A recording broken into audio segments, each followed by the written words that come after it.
ചില സ്ഥലങ്ങൾ, ചില സന്ദർഭങ്ങൾ ദുആക്ക് ഏറ്റവും ഉത്തരം കിട്ടാവുന്ന സന്ദർഭമായിട്ട് റസൂൽ സല്ലല്ലാഹു അലൈഹി വസല്ലം പഠിപ്പിച്ചിട്ടുണ്ട്. അതിലൊന്ന് സുജൂദാണ്. റസൂൽ സല്ലല്ലാഹു അലൈഹി വസല്ലം പറഞ്ഞു, അഖറബു മാ യകൂനുൽ അബ്ദു മിർ റബ്ബിഹി വഹുവ സാജിദുൻ. ഒരടിമ സുജൂദിലായിരിക്കുന്ന സമയത്താണ് അള്ളാഹുമായിട്ട് ഏറ്റവും കൂടുതൽ അടുക്കുന്നത്. ഒരടിമക്ക് അള്ളാഹുമായിട്ട് ഏറ്റവും കൂടുതൽ അടുപ്പം ഉണ്ടാകുന്നത്, ബന്ധം ഉണ്ടാകുന്നത് സുജൂദിലാണ്.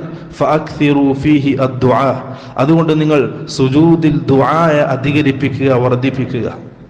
ഫർദ് നിസ്കാരത്തിലാണെങ്കിലും സുന്നത്ത് നിസ്കാരത്തിലാണെങ്കിലും സുജൂദിൽ ദുആ അധികരിപ്പിക്കുക. ഒരടിമ ഏറ്റവും കൂടുതൽ അള്ളാഹുമായിട്ട് അടുക്കുന്ന സമയം സുജൂദിന്റെ സമയമാണ്. അതൊരിക്കലും ആ അവസരം നഷ്ടപ്പെടുത്തരുത്. അറിഞ്ഞുകൊണ്ട് ദുആ ചെയ്യണം. നമ്മുടെ ആവശ്യങ്ങൾ അള്ളാഹുവിനോട് ചോദിക്കണം. ഒരിക്കലും നമ്മളെപ്പോലെ ബലഹീനരായ ഒരു സൃഷ്ടിയുടെ മുമ്പിൽ നമ്മുടെ പരാതികൾ നാം വെക്കരുത്.